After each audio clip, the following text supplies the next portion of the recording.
Assalamualaikum warahmatullahi wabarakatuh. Salam guru penggerak. Perkenalkan, nama saya Erik Febriansa, calon guru penggerak Angkatan 10 dari SMK Muhammadiyah 1 Palembang.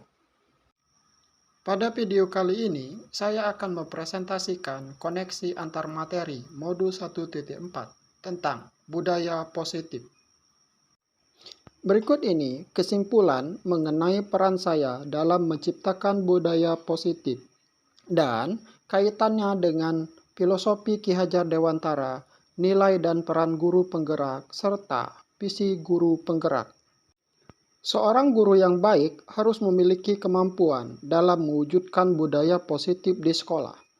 Budaya positif di sekolah dapat dilaksanakan dengan menerapkan konsep-konsep inti seperti disiplin positif, motivasi perilaku manusia, posisi kontrol restitusi, keyakinan sekolah atau kelas, segitiga restitusi dalam menyelesaikan masalah murid.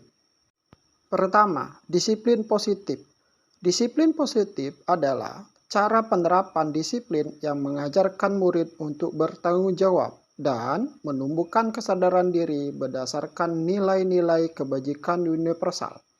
Disiplin positif juga lebih ke arah untuk mendisiplinkan diri agar dapat mengontrol diri dalam melakukan segala tindakan muridnya.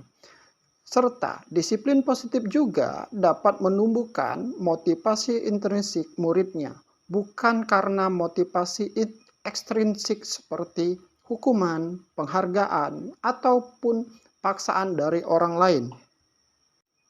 Kedua, motivasi perilaku manusia. Seorang guru harus memahami 3 jenis motivasi yang ada pada perilaku manusia. Yang pertama, untuk menghindari ketidaknyamanan atau hukuman. Kedua, untuk mendapatkan imbalan atau penghargaan dari orang lain. Ketiga, untuk menjadi orang yang mereka inginkan dan menghargai diri sendiri dengan nilai-nilai yang mereka percayai.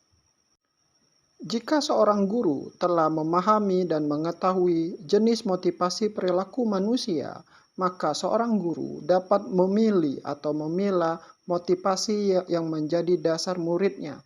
Jika motivasi itu didasarkan pada untuk menghindari ketidaknyamanan atau hukuman, ataupun untuk mendapatkan imbalan ataupun penghargaan dari orang lain, maka motivasi itu disebut motivasi ekstrinsik. Maka, guru harus berupaya untuk menumbuhkan motivasi intrinsik agar muridnya menjadi orang yang mereka inginkan dan menghargai diri sendiri dengan nilai-nilai yang mereka percayai. Maka dari itu, seorang guru harus menghindari hukuman dan penghargaan yang berlebih agar dapat mengurangi motivasi ekstrinsik pada muridnya. 3. Posisi kontrol seorang guru. Terdapat 5 posisi kontrol seorang guru. Yang pertama, penghukum. Kedua, pembuat merasa bersalah. Ketiga, teman. Keempat, pemantau. Dan yang kelima, manajer.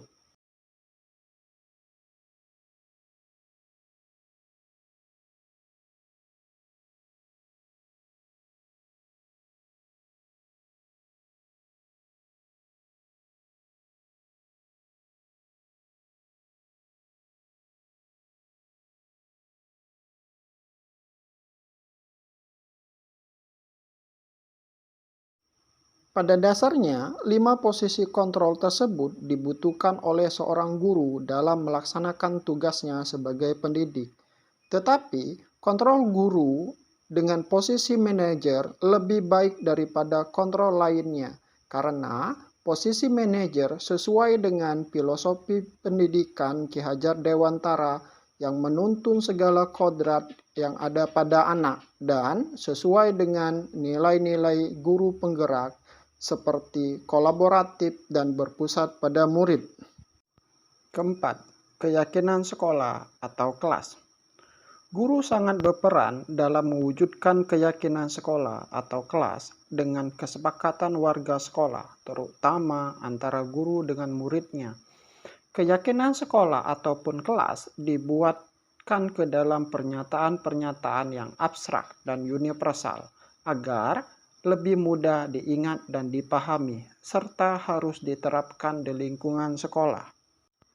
5. Segitiga restitusi. Jika seorang guru memposisikan dirinya sebagai manajer, maka ia akan menggunakan segitiga restitusi dalam menyelesaikan masalah yang dihadapi muridnya melalui 3 tahapan, yaitu menstabilkan identitas, memvalidasi tindakan yang salah, dan menanyakan keyakinannya. Hal ini dilakukan agar menghasilkan murid yang mandiri, bernalar kritis, dan bertanggung jawab. Keterkaitan budaya positif dengan 3 materi sebelumnya, yaitu filosofi pendidikan Ki Hajar Dewantara. Dengan menerapkan budaya positif di lingkungan sekolah, maka akan memudahkan dalam mewujudkan tujuan pendidikan nasional yang sesuai dengan filosofi pendidikan Ki Hajar Dewantara, yaitu pendidikan yang berpihak pada murid dan bersifat menuntun segala kodrat yang dimiliki muridnya, baik kodrat alam maupun kodrat zaman. Kaitannya dengan nilai dan peran guru penggerak adalah budaya positif dapat terwujud jika seorang guru memiliki 5 nilai guru penggerak seperti berpihak pada murid, mandiri, inovatif, kolaboratif, dan reflektif. Selain itu, budaya positif juga dapat terwujud dengan dorongan kolaborasi antar warga sekolah yang tercermin dalam keyakinan sekolah yang telah disepakati dan dijalankan bersama. Sedangkan kaitannya dengan visi guru penggerak adalah salah satu perubahan yang ingin dicapai melalui visi guru penggerak adalah terwujudnya budaya positif di sekolah seperti pendidikan yang berpusat pada murid, menyenangkan, dan nyaman. Maka dari itu, budaya positif harus dijadikan dasar sebagai dasar prakarsa perubahan agar dapat mewujudkan visi guru penggerak.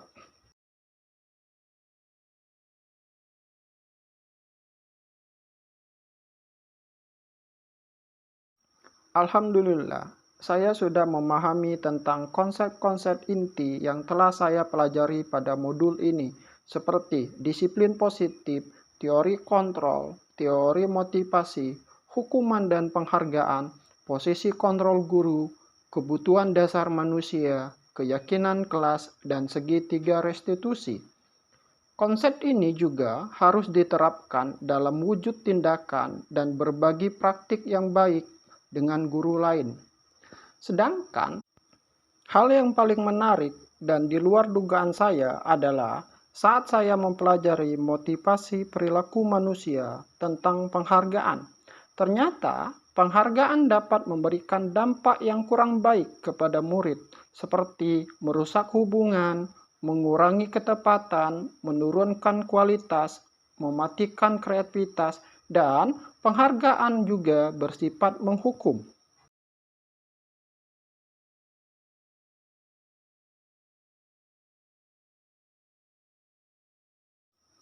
Perubahan yang terjadi pada diri saya adalah saya menyadari posisi kontrol yang biasa saya lakukan, yaitu sebagai penghukum dan pemantau saja. Jika menghadapi permasalahan murid, seharusnya saya memposisikan diri sebagai manajer dalam menyelesaikan masalah murid dengan menggunakan segitiga restitusi.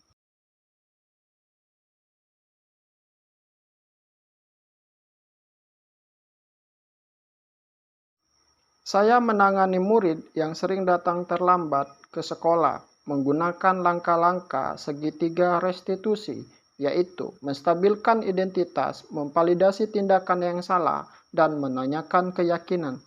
Alhamdulillah, setelah menerapkan segitiga restitusi, murid tersebut tidak lagi datang terlambat, terutama 3 hari terakhir.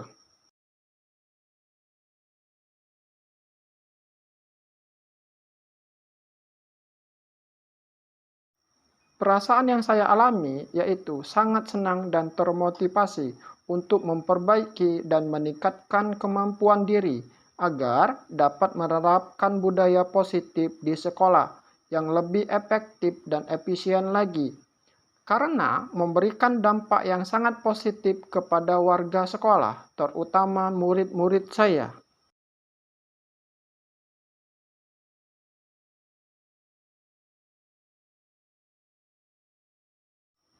Menurut saya, hal yang sudah baik adalah sudah munculnya motivasi intrinsik pada sebagian besar murid dalam melaksanakan budaya positif sesuai dengan nilai-nilai kebajikan yang diyakini dan dipercayai. Sedangkan hal yang perlu dikembangkan lagi yaitu posisi kontrol guru dari penghukum atau teman atau pemantau menjadi posisi manajer.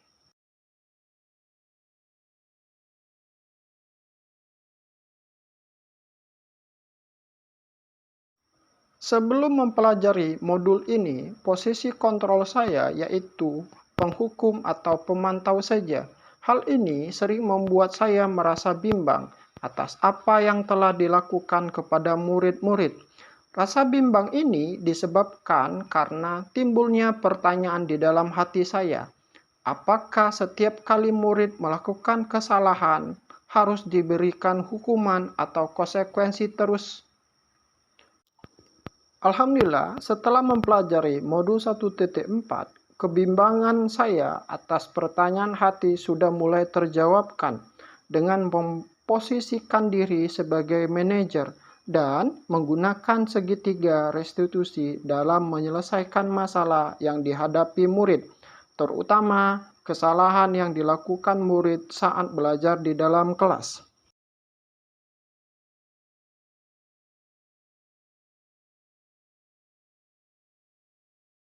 Pernah, namun hanya satu tahapan segitiga restitusi saja, yaitu tahapan menanyakan keyakinan dengan memberikan pernyataan apakah kesepakatan belajar yang telah kita buat dan sepakati bersama.